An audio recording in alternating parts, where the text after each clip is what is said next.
Hello students, I am Kalpana Mishra and welcome back to my YouTube channel. Students, आज हम करने जा रहे हैं इस वीडियो में class 10 science chapter number 9 heredity and evolution के इन टेक्स्ट क्वेश्चन आंसर जो कि पेज नंबर 143 एंड 147 के हम कंप्लीट करेंगे। उसके बाद हम नेक्स्ट लेक्चर में नेक्स्ट क्वेश्चंस करेंगे। तो अगर आपको नेक्स्ट लेक्चर ना मिले ना तो आप प्लीज़ डिस्क्रिप्शन ज़रूर चेक कर लेना या चैनल पे जाके प्लेलिस्ट क्लास 10 साइंस चैप्टर 9 की प्लेलिस्ट चेक कर लेना, या फिर उसका जो है लिंक आपको लास्ट एंड स्क्रीन पर और आई कार्ड पर मिल जाएगा। ठीक है, तो चलिए स्टार्ट करते हैं हम। पेज नंबर 143 का क्वेश्चन नंबर 1। क्वेश्चन नंबर 1 आपका है, ये इंपॉर्टेंट क्वेश्चन है, इसको आपने ध्यान से समझना है। If a trait A exists in 10% of a population of an asexual reproduction species and trait B exists in 60% of the same population, which trait is likely to have arisen early? तो आपको इसमें ये बताना है कि ये जो trades है, मीन्स जो लक्षण आए हुए हैं वो 10% एक पॉपुलेशन में है और रिप्रोडक्शन इनमें कैसा था, असेक्सुअल रिप्रोडक्शन था। ठीक है, और जो बी ट्रेड्स था उसमें जो पॉपुलेशन है वो कितनी थी, 60% थी, सेम। ठीक है, सेम स्पीसीज थी। तो अब आपको ये बताना है कि इनमें से कौन सा ट्रेड्स जो है अर्लियर है, मतलब जो नया आया है और जो पहले का था। तो इसके लिए देखो, आप यहाँ पे फिगर में अगर ध्यान से देखोगे तो ये कुछ जो है बैक्टीरियाज है। इसमें आप देख सकते हो कि यहाँ से अगर चेंज आया तो कैसा आया, आप देख पा रहे हो ना, यहाँ पे थोड़ा सा ये रेड रेड सा हो गया है। ठीक है, इसमें भी चेंज आया, यहाँ पे ये थोड़ा सा चेंज आ गया है। उसके बाद अगले हम जनरेशन में जाते हैं तो यहाँ पर देखते हैं तो इनमें ज़्यादा चेंजेस आ गया। पहले क्या था, सिर्फ यही चेंज था। यहाँ पर देखो ये भी चेंज हो गया, यहाँ पे साइड में देखो यहाँ पर भी चेंजेस आ गया। ठीक है, इसमें ऊपर भी चेंजेस है, यहाँ भी चेंजेस है, यहाँ भी चेंजेस है, यहाँ भी चेंजेस है, और इसका बीच वाला सर्कल का कलर भी आप देख रहे हो चेंज है। तो मीन्स आपको इसको देख के क्या पता लग रहा है, फर्स्ट जो था उसके बाद जो चेंजेस आया था उसमें तो बहुत कम चेंजेस था। इट मीन्स वो क्या था, 10% हम मान लेते हैं, और उसके बाद जो चेंजेस आया वो कितना था, 60%। ज़्यादा हो गए ना उसमें चेंजेस, फॉर एग्जाम्पल। ठीक है, समझना। तो इसमें 60%, तो आप बता सकते हो इसमें से अर्लियर कौन सा है, जल्दी में कौन सी स्पीसीज होगी, जल्दी में ये वाली स्पीसीज होगी ना जिसमें 60% चेंज आया। तो यही चीज़ आपके आंसर में दिया हुआ है। असेक्सुअल रिप्रोडक्शन में जो सेल प्रोड्यूस होते हैं उसमें क्या होता है, डीएनए। डीएनए में क्या होती है, केमिकल रिएक्शन होती है, और जब डीएनए कॉपी होती है तो क्या होता है, नए डीएनए फॉर्म होती है, तो उनमें क्या आ जाती है, वेरिएशन आ जाती है। तो यहाँ पर जैसे ये बैक्टीरिया था, अब जब ये अगली फॉर्मेशन में गए, नया सेल रिप्रोड्यूस कर रहे हैं, तो इनमें कुछ केमिकल रिएक्शन हुई, और ये जब ये डीएनए कॉपी हो रहा था तो इस टाइम इसमें कुछ ना कुछ क्या आ जाती है, वेरिएशन आ जाती है, और वेरिएशन आने के कारण इनमें क्या हो जाता है, चेंजेस आ जाता है। ठीक है, अब चेंजेस क्यों आया ये पता लग गया।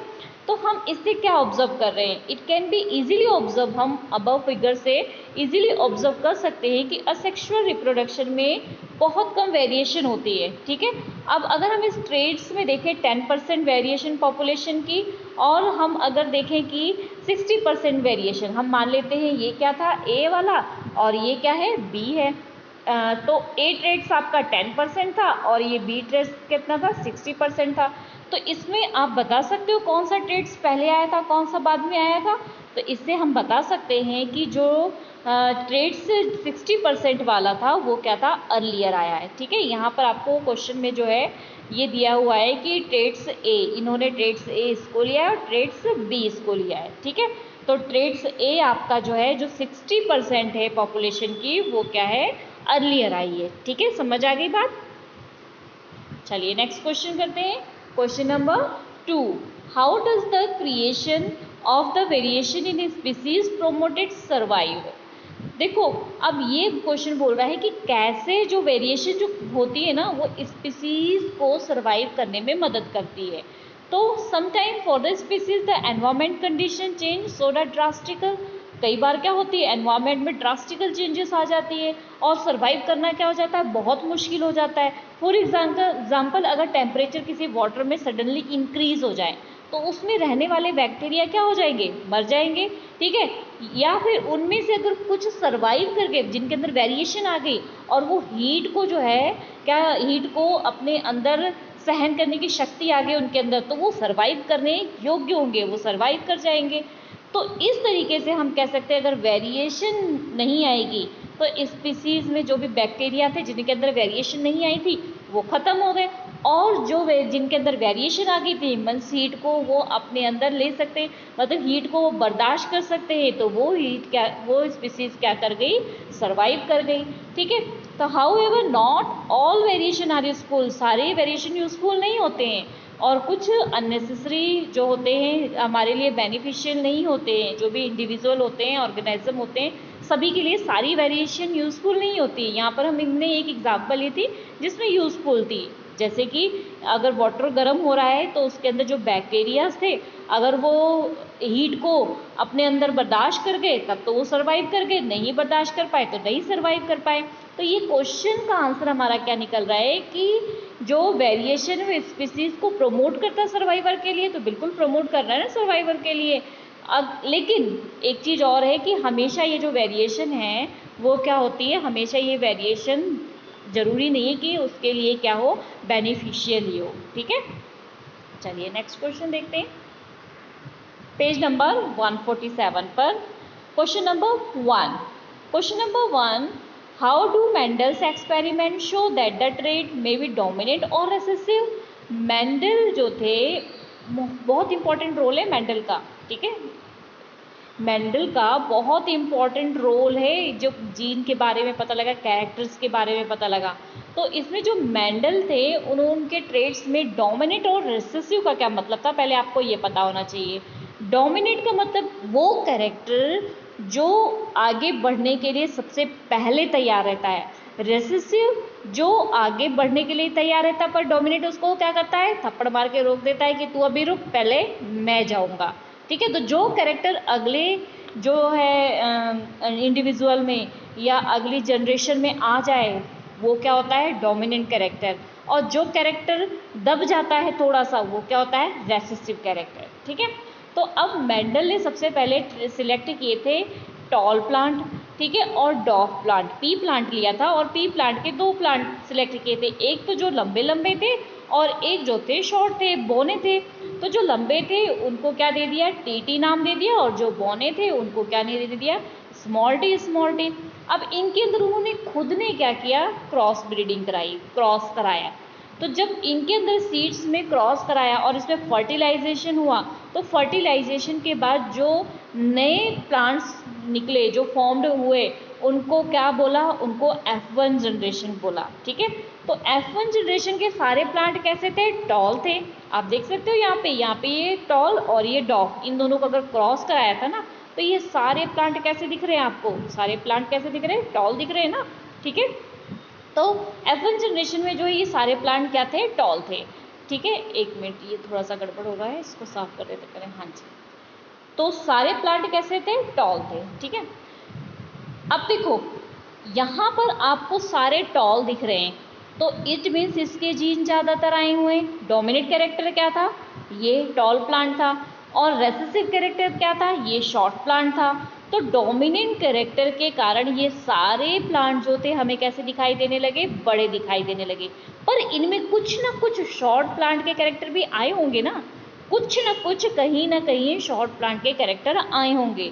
तो फिर बाद में इन्होंने क्या किया, अच्छा देखो ये तो डायग्राम के थ्रू था, मैं आपको वैसे भी इसकी क्रॉस बता देती हूँ कैसे करना है। ये देखो कैपिटल टी और हमने क्या लिया, स्मॉल टी, स्मॉल टी। इसके बाद इनको हमने पहले अलग कर दिया, capital T, small T, small T. अब ये कैपिटल टी क्या हो जाएगा, कैपिटल टी, स्मॉल टी। इस कैपिटल टी ने इसके साथ किया तो कैपिटल टी, स्मॉल टी। फिर इस कैपिटल टी ने इसके साथ किया, ये मैंने आपको चैप्टर में अच्छे से समझाया है, तो आप उसको जरूर देखना बच्चे। ठीक है, फिर इसने इसके साथ किया तो कैपिटल टी, स्मॉल टी। अब हमने कहा था डोमिनेंट कैरेक्टर जो अच्छे कैरेक्टर थे, ठीक है, तो वो कैरेक्टर क्या था, टॉल का था। तो इसमें सब में कैपिटल टी है ना, सभी में कैपिटल टी है, इट मीन्स ये सारे प्लांट कैसे थे, सारे प्लांट जो थे टॉल थे। ये F1 जनरेशन में सारे प्लांट हमें कैसे मिल गए, टॉल मिल गए। ठीक है, अब क्या किया उन्होंने, ये जो F1 जनरेशन के प्लांट थे ना, इनमें से एक एक प्लांट को लिया और इनके बीच में क्रॉस कराया। Means capital T, small T, capital T, small T. इनके बीच में क्या कराया, क्रॉस कराया। यही थे ना हमारे F1 जनरेशन के, ठीक है। तो यहाँ पर देखो, मैं पहले वैसे ही आपको बता दूँ, capital T small t, capital T small t, इनको हमने अलग अलग किया, capital T small t, capital T small t। अब देखो फर्स्ट कैपिटल T हो गया ये। अब अगर इसने फिर से इस T के साथ किया तो कैपिटल T स्मॉल t। अब इस T ने इस T के साथ किया तो स्मॉल t स्मॉल t। इस T ने इस T के साथ किया तो कैपिटल T स्मॉल t। अब देखो इसमें क्या दिख रहा है, यहाँ पर कैपिटल T, ये तो पूरा बहुत अच्छी तरीके से टॉल है, इसमें भी कैपिटल T, इसका मतलब ये भी क्या है, टॉल है, और इसमें भी कैपिटल T, इसका मतलब ये भी क्या है, टॉल है। आप यहाँ देख रहे हो दोनों कैसे हैं, स्मॉल हैं, दोनों स्मॉल है, इसका मतलब ये कैसा प्लांट है, डॉफ है। तो F2 जो जनरेशन थी, ये जो नेक्स्ट जनरेशन आई इसको क्या बोलेंगे, F2 जनरेशन। इसमें आपके जो थे 3 टॉल प्लांट्स थे और 1 क्या था, डॉफ प्लांट था। तो इसकी रेशो क्या थी, 3:1। चलिए इसको हम यहाँ से थोड़ा सा एक बार देख लेते हैं। वैसे तो मैंने आपको समझाया, पर यहाँ से एक बार देख लेते हैं। तो यहाँ पर देखो F1 जनरेशन के प्लांट लिए थे, इनकी क्रॉस ब्रीडिंग कराई, तो यहाँ देखो 3 बड़े थे और 1 छोटा, मीन्स इसकी रेशो क्या हो गई, 3:1। 3 लंबे पौधे थे और 1 क्या था, बौना पौधा था, ठीक है।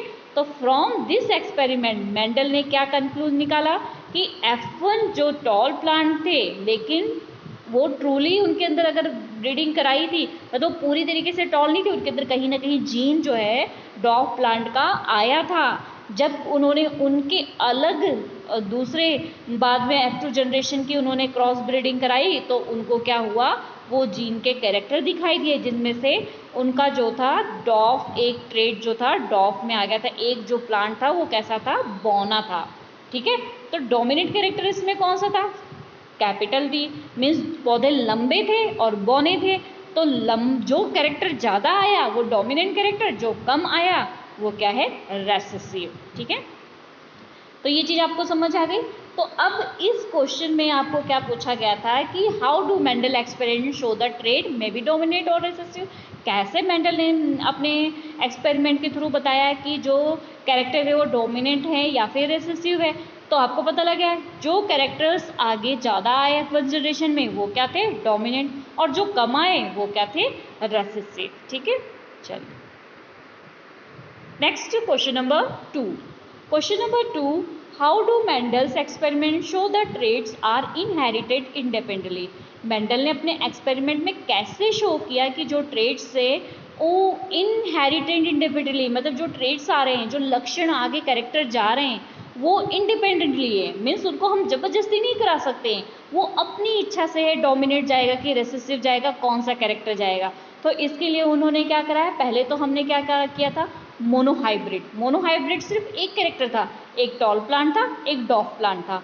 और अब जो हम करने जा रहे हैं इसको डाइहाइब्रिड कहेंगे। डाइहाइब्रिड में एक में 2-2 कैरेक्टर हैं, जैसे कि फर्स्ट सीड हमने लिया है वो राउंड भी है और ग्रीन भी है, सेकेंड सीड जो रिंकल है और क्या है, येलो है।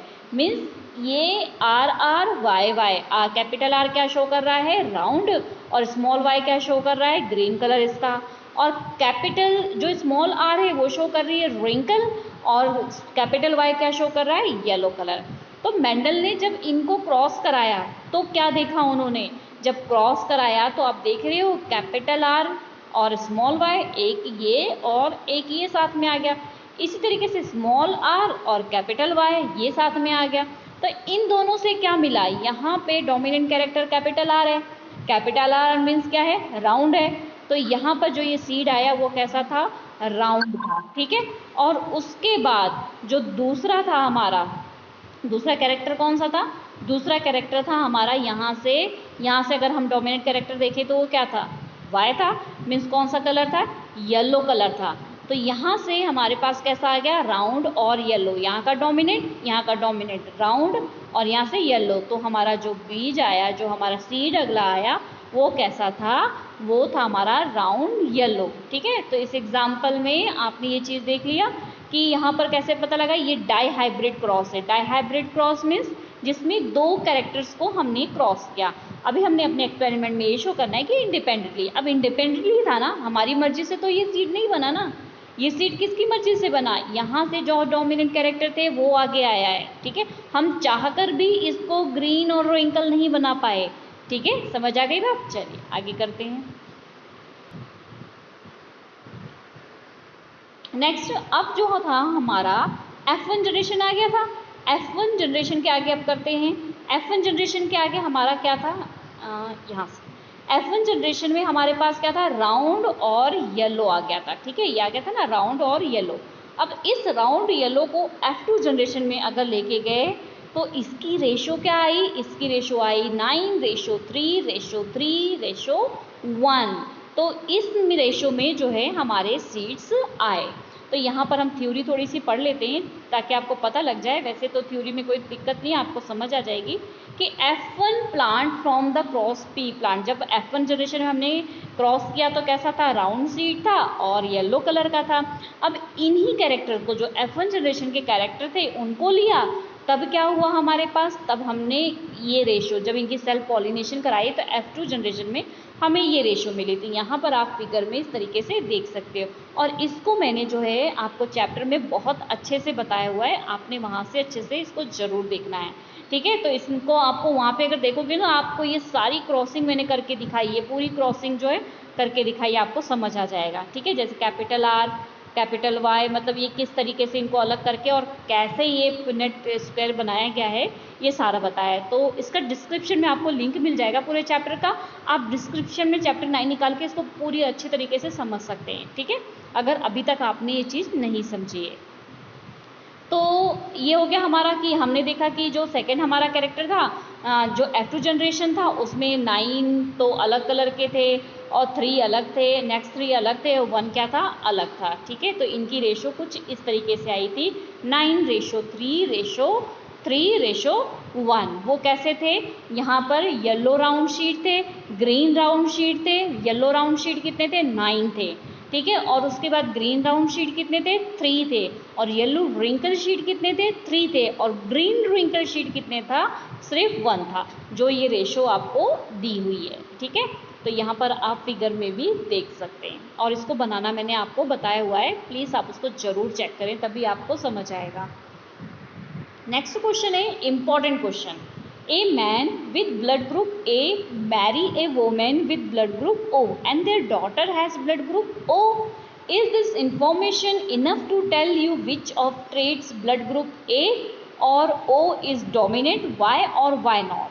देखो ये क्वेश्चन क्या बोल रहा है कि एक मैन का ब्लड ग्रुप ए है, उसने मैरिज की, एक वोमेन जो थी उसका ब्लड ग्रुप क्या था, मैन का ए था, वोमेन का क्या था, ओ था। अब जो उसकी डॉटर थी उसका ब्लड ग्रुप क्या है, ओ है।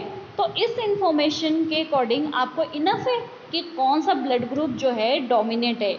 अगर इनफ है तो क्यों, और नहीं है तो क्यों नहीं है।